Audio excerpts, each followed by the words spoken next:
Hello everyone. Welcome to this YouTube channel and I am Dev Burma. I love to talk about different aspects of product design, product management and different aspects of physical design or any kind of interesting thing that I think about. So this is what this YouTube channel is all about. I keep posting stuff regarding to this. Today there is a very interesting and, to be honest, very important topic that I have to talk about, and that is financial literacy for creative people, or you can say designers. So this video is majorly going to be about that why financial literacy is important, and is going to be less about how you can be more financially literate and all of these things, because there are already more people you can find who are more qualified to discuss about these. So stay tuned for this video. So the first part of the video is majorly going to be why. Why does a designer or a creative person need financial literacy or financial freedom after a point of time? So there's one thing that you would have to accept, or I guess you will accept, that creativity is something that comes to a stress-free mind, right? Like if you are stressing over weird things or small things in your life, I don't really think that your brain is able to create new ideas or just see the world in a different way. So maybe that is one of the biggest reasons that why financial literacy is important for any of the creative persons. If you're a creative person, you would have had observed that in the days when you have stress, you are not able to get the best ideas out. However, when you're actually free, when you're just lying down, when you're just thinking about random things, that is when you get the most interesting and most intriguing ideas. Also, in order to get creative, it is very important to read more, to be able to experience more things. And for that, at times, you need a kind of financial independence. For example, if I want to travel to a new place, or if I want to just have a new experience or adventure, after a point of time, I need certain amount of money for that, right? So maybe that is where financial literacy gets into helpful. And if you are just stressing upon EMIs, bills, rents and all of these things, it is very difficult to get those creative ideas out. Now, once you are clear on that why financial literacy is important for any creative person or for a designer, the thing comes down to that how. Now, I am going to share what exactly has helped me or some of my friends who are working around me, what all have been the ways that we have found the financial literacy or about the financial independence. So the first thing is going to be that you have to work around on how you can increase the income or revenue or the money that you're getting at the first place. Now, there can be different ways of earning the money. There are different ways that people are using. One is a job, another is freelance work, or just utilizing Gumroad or any other such platforms on which you can just put down your work and get money out of it, right? Again, there are many ways of getting the money. I'm not going to get into that. I'm just going to share what the people around me have really got into and what has helped them. So first thing is to optimize for your income. I believe that you need to be very smart about it. If you are a kind of person who knows that what exactly you do in your job, if you understand like how you are helping the company earn the money, you will be on a better place to negotiate about a salary with the people, right? Like if you're a person who is just saying, okay, I just work on Figma, I just made this and that, but what was the impact of that? How did you help the company earn more money? Or not just the company, or any of your clients also. How are you helping them earn the money? How are you helping in the business? That is when you are at a better place to negotiate about your money. So that is where you can increase the money that you are getting. Second thing is the freelance work. There are many of my friends, although I do not really recommend on my personal level about that, but there are many people who work for the freelance jobs also, like freelance work other than their daytime job. So they work for that also. Some companies, I guess, also do not allow for that, but other than that, you need to have a mental space, because at the end of the day, we are working on all of this to have a mental space. If you are just putting in more and more time to get work, I don't think that is going to work. So the second thing is invest. Once you have got the money, it is the time when you should get your money to work for you. So that is where the investment or smart investment comes into the play. Obviously, there are many ways through which you can invest. You can find many ways on the YouTube. I can share some of the channels that I prefer or I like to, you can say, take inspiration from. or learn from. But like some of the things which have really worked out for me are the mutual funds, or like the Indian stock market, or FDs, government bonds, all of these things. In fact, there are people who are investing in crypto or US stock market. These are some of the things where you can invest, and just look into it how you can be smart about it. And please read a lot about anything before investing even a single penny into it. There have been people who just invest blindly and end up losing more money. So just do not get into that. Try to read more about the things.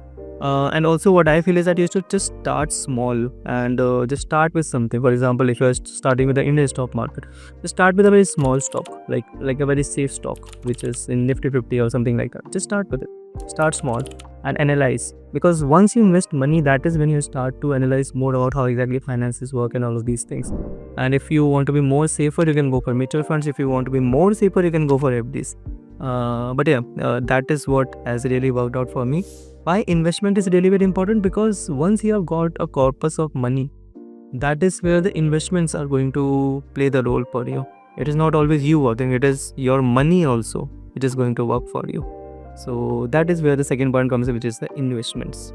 Now the third point, I know many people are gonna hate me on this, but just please stay away from all the loans and liabilities. I know there are many people who just take education loan, or because with that is important for you to get your basic education and get a job. But after that, there are some kind of EMIs or loans that people take up, which sometimes end up not being very helpful. So I would not name any of those, but what I want to say is that I'm not saying that you should not spend on buying watches or cars or anything that you like. People love to spend money on some things, and that is what you are earning money for at the end of the day, right? And that is what this video is also about. Like, you need to get happiness. You need to be stress free. You do not need to just be like, okay, I want to buy this thing, but maybe I need to save money, and what if I will not be able to get the financial independence, or I will not have the financial literacy? Don't get into that. If you want to spend money on something, just simply spend on that. If you get happiness out of it. Where does the issue start? The issue starts when you start to spend on the things which you do not even want. There was one activity that somebody asked me a few days back, that whatever you want in your life, like top 10 things, just write it down on a paper. Now, once you have written those things down, just keep the paper aside, go for a walk, and come back. Now, see all the things again and try to answer very honestly. How many of those things are which you really want, and how many of those are the things that society wants from you for you to have? Right? Just have this activity. This really helps you out to find out what do you really want in your life. At times we are chasing the things which we do not even want, and we are ready to pay so much money for that, which we end up just damaging our financial health because of that. So I guess that is just one activity that I would recommend you to do.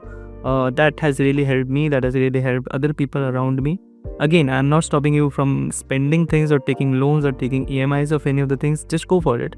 But just understand, you should be happy at the end of the day. But yeah, the main point of this was reduce liabilities or unnecessary loans or EMIs as much as possible. That is all. You need to increase the income, you need to invest more, and you need to reduce your loans and liabilities. That is all. That is all that you need to know as a designer or as a creative person. I'm not asking you to just open the market again and again, doing active trading, or like, if you want to do that, you can definitely do that. But I'm not really asking you for too much. I'm just asking for the very basic thing. And why am I asking for that? Because again, for you to have amazing ideas coming out of your brain, you need to stress as less as possible. If you are a creative person, you need to read more, you need to travel more, you need to have more experiences and more adventures in your life. I know all of these things also come with a privilege. Most of the people cannot do that because they have other responsibilities in their life also. But in order to complete or fulfill those responsibilities also, you need to have money, and you need to have a stress-free mind at the end of the day. Because all of this money that you are chasing is at the end of the day just for you, like for your mental peace, right? If you're not doing that, I don't really think that is taking you anywhere. And also, one of the biggest issues which most of the creative people go through is that since they are not able to earn enough money, or they are not able to manage their finances well, they are forced to work in a company or in a job which they do not even like. Like the things that they are making at the end of the day, the things that they are creating at the end of the day, is not really making them feel fulfilled. Many people just want to do some of their own work, but they cannot because they have financial dependence still. So this entire idea about financial literacy for creative people is just that: be stress free. Just do whatever you want to do. Just to have the ability to experience anything that you want. That is the only idea of it. And that is when you will get the best ideas, which will, I guess, make you happy, which will make you feel satisfied, and which will not push you to make something or create something or invest or just waste your time into making something which you do not want. But you have to do it because you need money, you need to pay bills, you need to pay for EMIs. That is the only point of this entire video. I hope you got this point. I know there would be many people who would be thinking about something on this. Just comment down. Just comment down on this video and let's just discuss about it. I would really love to get diverse points on this topic. And if you guys know any better way of teaching financial literacy, or what has really worked for you, just share that in the comments. Also, like, if you really want, I can share my portfolio also. Like, if you need any help in understanding like how do I invest, what has really worked out for me, I can share that also. Just comment that also in the video. That's all for today. I hope that you like this video, and if you did not, just share it in the comment. And please like this video or just comment, as I just told you. Also, please subscribe to this channel, like, if you really want to know more about these things, because I keep talking about these things in terms of designers, what all do I observe, what all do I think about design as a career, or any of these things. I just keep posting about that on my channel. And if you want to know more about me or just connect with me, just connect with me on LinkedIn. I will just put down the link in the description. You can go and connect with me on LinkedIn. Also, like, if you want to have a one-on-one conversation with me, you have an option for that also. I will just put down my top mate link. You can just book a call with me. I've had a call with around 20 to 30 people, and most of them liked having conversation with me. You can also see the testimonials. That is all. If you like this video, I guess there's one more video that you would like, which is how to become a self-taught designer. You can just see that by clicking on this I button. That is all. I will meet you in the next video with maybe some new topic, and till then, peace.